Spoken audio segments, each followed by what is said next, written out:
3 signs that you will get played. Sign number 1, undefined relationship.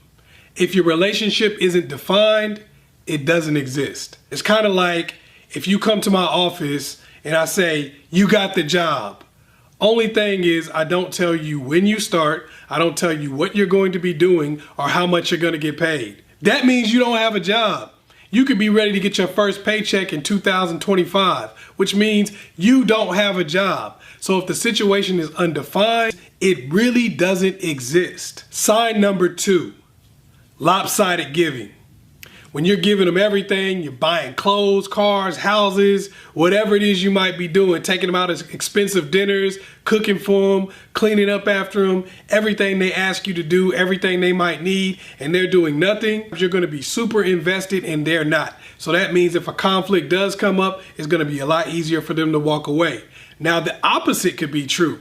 They're giving you everything. They're spending money, they're taking care of you, all of those types of things, requiring nothing of you. When the time comes that they might want to walk away because y'all have a conflict, it may be a lot easier for them because you're the person getting everything and they're not really getting anything out of a relationship anyway.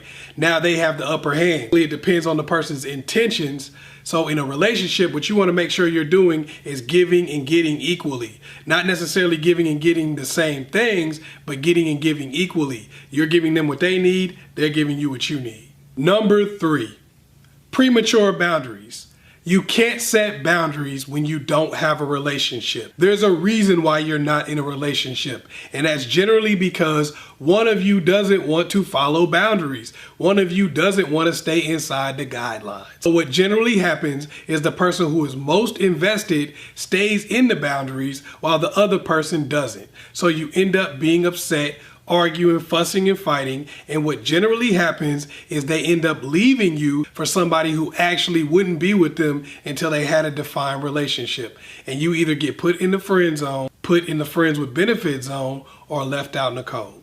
Now, just because you're in a situation where these 3 signs exist doesn't mean you have to get played, but it does mean that you will get played if you don't eliminate them. Now that you know them, recognize them and do something about them.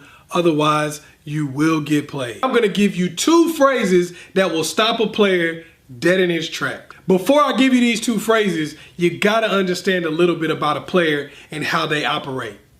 The major things that a player wants is ego boost and control. Now, before we get all judgmental, you got to understand, people dated other people before they got to you. That means that they've often been played. They've often been treated a certain way and left to feel low and unimportant. Assholes beget more assholes. The reason why they may be treating you how they are treating you is because they've been done that way in the past.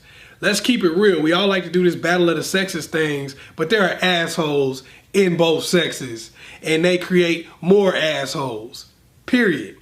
All right, so that's what you got to think about first, is that it's about ego and it's about a sense of control. And that's generally coming from the fact that they felt a lack of control in other relationships. So keep that in mind while I'm telling you these 2 phrases. The first phrase you want to hit them with, we're just friends. Now I told you it's about ego, right? So when you say we're just friends, you're putting him in the friend zone. And I don't care what any guy says, there's no greater blow to your ego than being put in the friend zone. Anyone tells you differently is lying.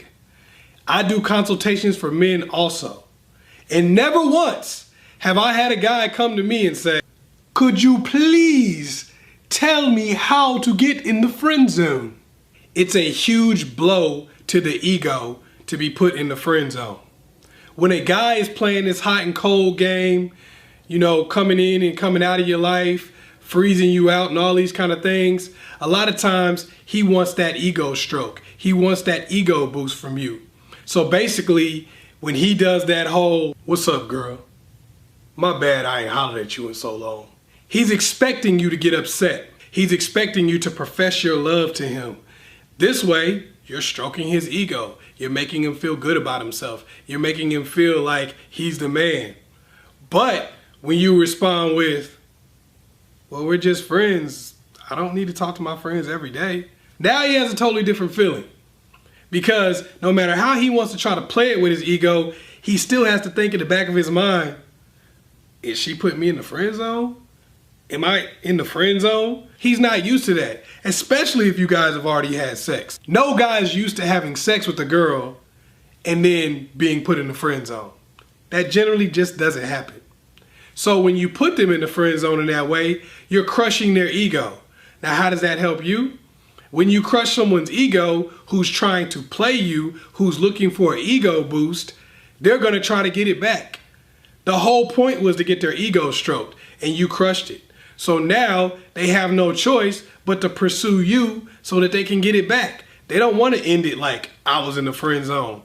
They want you to love them. They want you to want to be with them. They want you to call them hot and heavy. They want you to text them every 5 minutes. Even if it's anger and I hate your guts. I hope you die. They still want that feeling. They still want to know that you care about them. By putting them in the friend zone the way you did, you hurt their ego and told them, no, you're not so important. I'm not sitting by the phone waiting on your call. If you never call me, it really doesn't matter because you're just a friend. And you say he's just a friend. That stings. Nobody wants to be put in a friend zone. The next phrase you want to hit them up with, I just been busy. Now, it's all about control and ego. Control and ego. When somebody wants to feel like they're in control, they do things like pull back, stop calling you. Then they hit you up with that same old long time no see. Now, generally, you're supposed to respond to this by getting upset. Why haven't you been calling me? Why haven't you been talking to me? What's wrong? What happened to you? These are the type of things that they're used to hearing. These are the type of phrases that make them feel like they're in control. But when they hit you with that long time no see, and you say, oh, I just been busy. What? That means you weren't talking to them, or you didn't even notice, or you didn't notice that they hadn't been calling you because you thought you weren't calling them. You weren't tripping off of the fact that they weren't calling you. You weren't sitting by the phone. They didn't have any control over your feelings. They didn't have any control over what you've been doing and what you've not been doing. Basically, what you've done is taking your power back. When you say, I just been busy, it's saying, I haven't been calling you. I don't know what the heck you're talking about. My bad. I'm sorry. Basically, you're taking that power from them. You're taking the feeling of control because now instead of them thinking, I haven't been calling you, you've been sitting there waiting by the phone. Yeah, I've one-upped you. Yeah, I'm in control. I got all the power. You're waiting on my call. You're basically saying, no, I was busy and I'm sorry. My bad. You're swapping it. They're expecting emotion. They're expecting anger, they're expecting sadness, they're expecting hurt, but you're hitting them with indifference. And when you hit somebody with indifference, that means they have no control. People can only control the things that you care about. If you don't care, they have no control over it. So if you were busy and didn't really care if you talked to them or not, guess what? They didn't control the situation. Now you can use these two phrases in all kinds of different ways. Just keep the essence the same. Now, I know it's going to be some people that get in the comment section and say, that's too much work, and I don't want to do all of that. Well, you know, hey, if you don't want to work for it, you get what you get. It's also going to be some people that get in the comment section and go, well, that little boys, and I don't want to deal with that, and I don't want to deal with somebody playing me, and blah, blah, blah, and it hurts, and I don't like that, and it's a waste of time. Well, you know, once again, that's how you feel, that's on you. But the reality of the situation is, you're going to have to deal with stuff at some point in your life. You're going to have to deal with conflict. Nobody's perfect. You're not going to find some dude that's going to fall out of the sky for you like raindrops and then the rest of your life just be perfect. You never have to deal with insecurities. You never have to deal with somebody's past and the things they've been through. You never have to navigate your way through things. That's the reality of it. Prince Charming doesn't exist. And even if he did, he got some flaws too. All right? And you got to learn how to work your way through people's flaws. Or you're going to either be bitter and alone the rest of your life, or you're going to be clinging to somebody you really don't want because you can control them. I'm going to show you 3 steps to avoid players. Now, before I get started, The first thing you really have to understand is that anybody can play you. You got to keep that in mind. I mean, a nerd can play you. I got hoes in different area codes, baby. So it's not always about the guy as much as it is about what you're willing to accept and what you're in a position to need to accept. So before I get started, I want to make sure you keep that in mind. Number one, have your own. You gotta have your own thing going on. You gotta have your own friends. You gotta have things that you're gonna be doing throughout the week, on the weekends. You have to occupy your time. You gotta have things that matter to you. Otherwise, you're gonna put up with pretty much anything.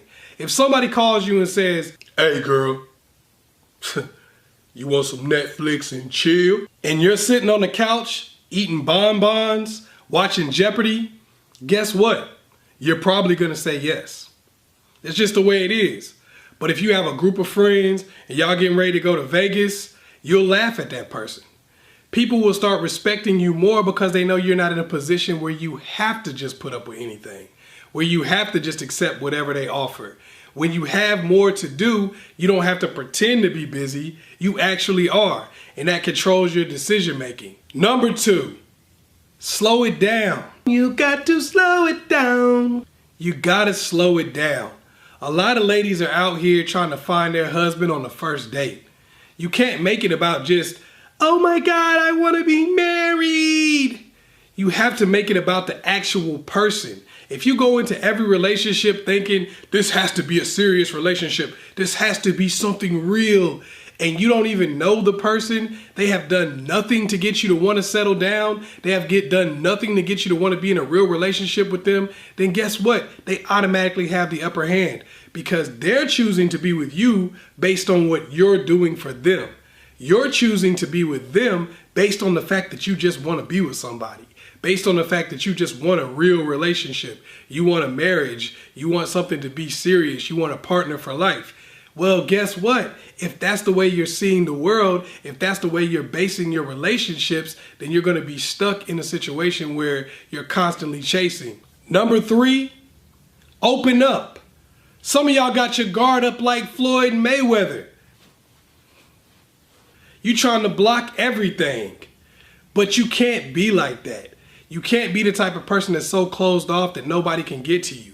You have to be willing to open up. You have to be willing to give, and you have to be willing to receive. If you're not doing that, then you can't develop a serious relationship with somebody, even if they do like you. Guess what? The things that happened to you in the past weren't because you gave. They weren't because you were open. It was because you were open to the wrong person. A lot of times you're open to somebody who really doesn't like you. You're open to somebody who's not interested in you. It goes back to what I talked about in number two. A lot of times you're so quick to find somebody, so quick to want to get married and want to have a great relationship with somebody that you didn't even think about the person. You didn't vet them at all. And because that didn't work out, you focus on the fact that you opened up. You focus on the fact that you cared about somebody. You focus on everything you gave and everything you did, and you assume that that's why it didn't work out. If somebody cares about you, if they've proven that they want to be with you, that they want to be a part of your life, and that they have the good qualities that you're looking for, when you don't open up, you lose that person. They change their mind. Now they start playing you because guess what? They're not interested in a relationship anymore. A lot of times you squander real relationships that could have worked out because you're holding some stuff from the past. You're so locked up, you're so guarded that you're not letting somebody in and letting somebody get a chance to care about you and love you. And what does that leave? Only the opportunity to play you. Like I said before, anybody can play you. The key is to not put yourself in a position where you're susceptible to being played. If you put yourself in that position, it really doesn't matter how smart you are up here. Your heart, your feelings are going to make you go for a lot of the bull crap. Also, you're going to push away people who are real. So once again, you're not going to have good options and you're going to go for a bunch of the bull crap. So you want to think about these three things that I talked about and just basically set yourself up for no matter who you're dealing with, not having the ability to play you.